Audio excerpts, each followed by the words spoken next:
Salve, galera! Professor Tomil na área. Vamos iniciar a parte B do nosso estudo de limites. Muito bem. Anteriormente, na parte A, além dos conceitos iniciais de limites, a gente viu e aplicou a definição informal de limite. Também podemos calcular e interpretar os limites graficamente, além de encontrar assíntotas horizontais e verticais em funções. Foi basicamente isso que a gente viu na parte A. O destaque foi para a definição informal, que é o suficiente para o nosso estudo de limites.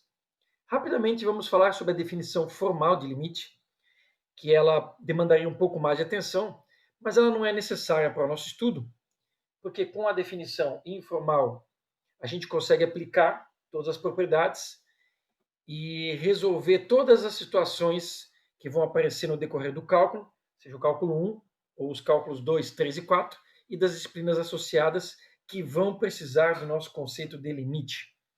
Então, rapidamente, vamos dar uma olhadinha na definição formal, só para a gente saber que ela existe. A definição formal de limite, ela busca encontrar uma relação entre dois valores, dois números, o epsilon e o delta. Esses dois números são positivos e eles delimitam uma vizinhança aqui, ó, uma vizinhança em relação ao ponto de estudo de x, uma vizinhança delta, e uma vizinhança epsilon em relação ao limite e o valor de f de x. Na definição formal, a gente busca procurar uma relação entre essas grandezas de maneira tal que, se eu tenho um x tendendo a x0 dentro dessa vizinhança, eu vou ter um f de x tendendo a L dentro de uma outra vizinhança. E eu tenho que garantir que essas vizinhanças existam para que cada vez que eu aproximo o x de x0, eu tenha a aproximação do meu valor de y em relação ao limite. De maneira bem simples e bem básica, é mais ou menos isso aí. Então eu vou deixar nos comentários aqui do vídeo alguns links para quem quiser apreciar de forma mais cautelosa, com mais atenção e mais profundidade, essa definição formal. Eu só coloquei aqui para vocês entenderem que não é uma coisa tão direta, tão óbvia. Tá? A gente precisa trabalhar com essas expressões aqui. Ó. Então, a definição formal demandaria um pouquinho mais de atenção, que não é necessária para o nosso estudo de limites aqui no curso de engenharia, ok? Então, é isso. Vamos falar das propriedades de limites. Na parte A do nosso estudo, a gente deu um enfoque principal na parte geométrica. Em alguns momentos a gente trabalhou também a parte algébrica. Aqui o enfoque vai ser na parte algébrica.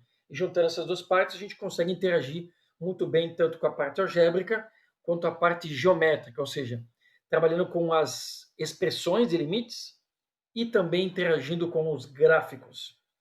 Então, vejam só, nas nossas propriedades aqui, quando aparecer a expressão limite, vai servir qualquer um desses casos que aqui estão. Ó.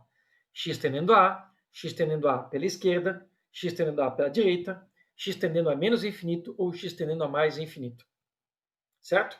E aí nós teremos aqui, ó, o limite da função f de x vai ser L1 e o limite da função g de x igual a L2. Se eles existirem, claro. Detalhe, pessoal, que essa expressão por si só, num problema, ela estaria incompleta porque falta aqui embaixo, ó, a questão do x tendendo a. Mas aqui, né, na nossa explanação, a gente está considerando que isso aqui vale para todos esses casos, para não ficar delimitando cada um deles, ok? Mas não se esqueça que para ter sentido essa notação, tem que ter aqui embaixo o x tendendo a, certo? Vamos lá então, vamos ver algumas propriedades. Algumas delas a gente até já interagiu na parte A do nosso estudo. O limite de uma função constante é ela própria. Vejamos aqui um exemplo numérico. Ó. Como não tem a variável x aqui, a variável independente da função, não tem nem como a gente colocar o 2 tendendo aqui na função para substituir. Então, o limite de uma função constante é ela mesma. Se você pensar da forma geométrica, graficamente, você vai ver que isso faz total sentido. O limite da função 14, quando x tende a infinito, infinito positivo nesse caso, é o próprio 14. Então, não tem segredo. Se eu tiver o limite de uma função e ela tiver um número, uma constante sendo multiplicada, eu posso calcular primeiro o limite da função e deixar a constante para o final, que a multiplicação do limite pela constante vai estar ok, certo? Vejam só uma função como essa, uma função no primeiro grau, para calcular o limite, eu posso simplesmente colocar 1 aqui, 5 vezes 1, 5, mais 5, 10, olha só o resultado. Mas em algum outro caso, por algum motivo, eu posso colocar os 5 em evidência, tirar os 5 do limite, calcular o limite com a função mais simplificada e no final multiplicar por 5. Tá? Isso sempre funciona também. Se eu tiver o limite de uma soma de funções ou uma subtração, eu posso separá-las, calcular o limite separadamente e depois somar ou subtrair os limites. Olha só, aqui nós temos uma função do segundo grau. Eu posso dividi-la em 3 funções, uma do segundo grau, uma do primeiro grau, uma constante. Calcular cada um dos limites e depois somar. Notem que eu posso fazer direto aqui também. Ó. 2 ao quadrado, 4. 3 vezes 2, 6. 6 com 4, 10, menos 2, 8. Certo? São propriedades bem objetivas aqui, a gente pode avançar rapidamente. Tá? Mais uma delas, ó, se eu tiver duas funções se multiplicando, eu posso separar os limites também se multiplicando, no final eu vou multiplicar os limites. Notem, pessoal, isso aqui a gente vai usar bastante, talvez não tão detalhadamente, mas isso aqui é uma função de segundo grau, vejam só. E ela foi separada em duas funções do primeiro grau. Calculou cada um dos limites e então multiplicou os limites separadamente. Certo? Você poderia ter uma função mais complexa, né? Separar em duas funções menos complexas. Divisão de duas funções, eu posso separar os limites também, só que aqui temos que ter um cuidado especial, garantir que a parte de baixo não terá limite zero, porque eu não posso fazer divisão. A gente vai trabalhar bastante com essa divisão aqui, mas essa propriedade vai ser pouco aplicada, porque em boa parte dos casos essa parte de baixo aqui é zero, ok? Temos um exemplinho aqui, ó, posso separar, ou poderia, nesse caso aqui, fazer direto. Tá? 2 vezes 1, 2, 3 mais 1, 4. Né? Simplifica, dava meio. Ok? Temos uma outra propriedade aqui, ó, o limite de um radical. Eu posso fazer o limite da função e deixar o radical para depois. Contando, né, que se o índice do radical que for par, o limite seja um número positivo ou zero. Tá? Uma expressão como essa aqui, eu já poderia substituir 2 ou posso separar e tirar o radical depois. Tá? Não tem problema nenhum. Muito bem.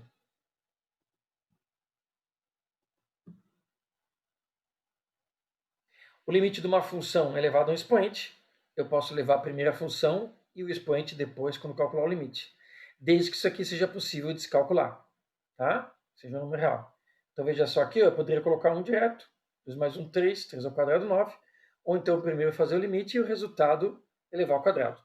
Tá? São propriedades relativamente simples aqui, por isso eu não estou me prendendo muito. E a gente pode consultá-las depois, caso tenha alguma dúvida, né? O limite de uma função logarítmica. Pode ser bastante útil, ó, calculo primeiro o limite da função e deixo o logaritmo para depois. Contanto que seja possível aplicar o logaritmo, claro, né?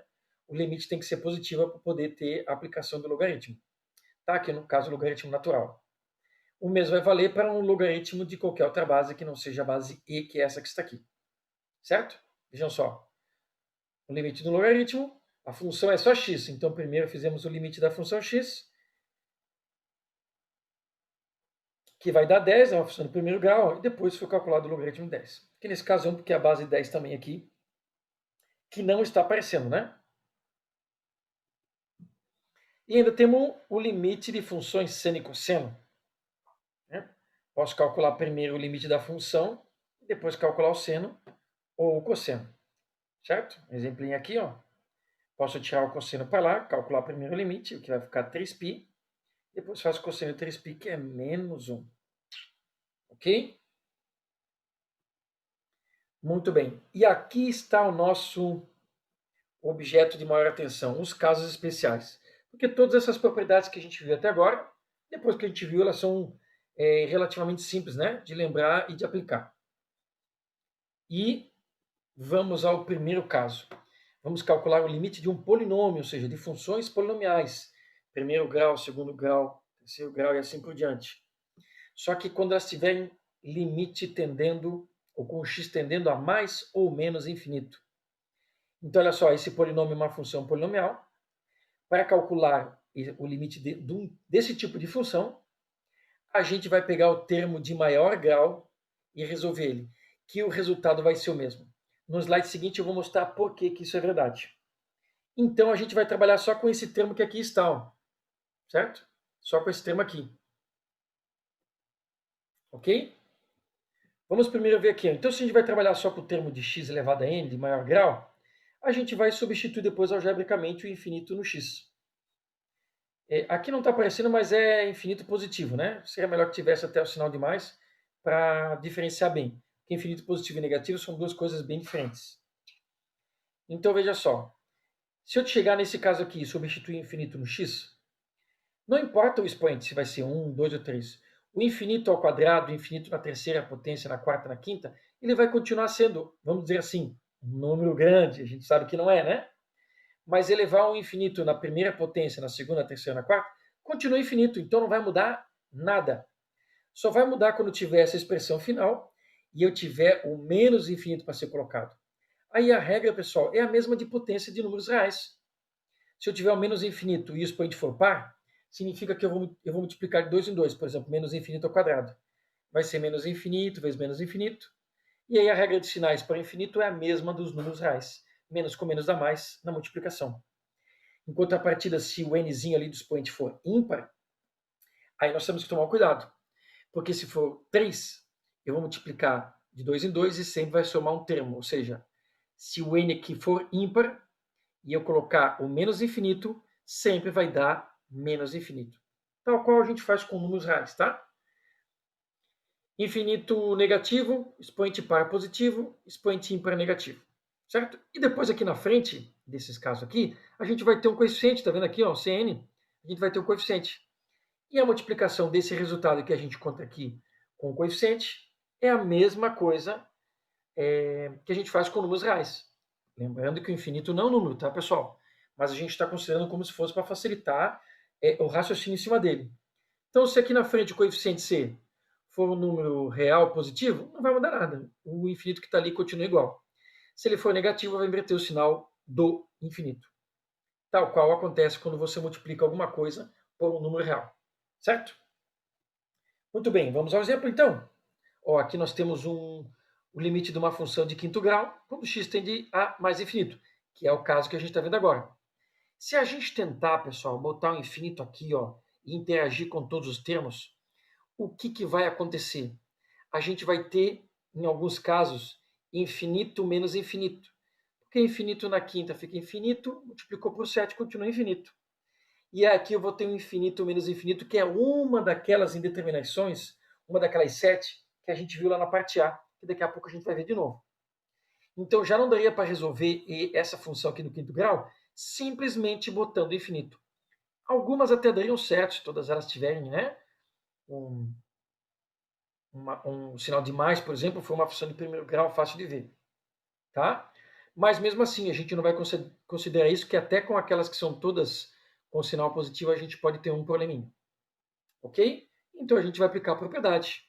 A gente vai aplicar a propriedade, que é a seguinte: abandona todos os termos e fica somente com o termo de maior grau. Vejam só. E agora substitui infinito.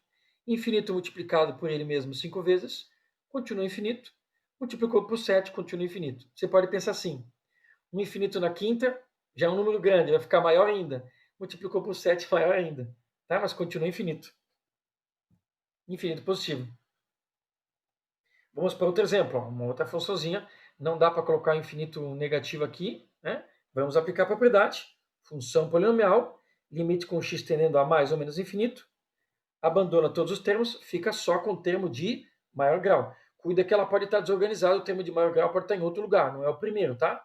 É o termo com maior expoente na variável independente, que é o x. Então aqui estamos.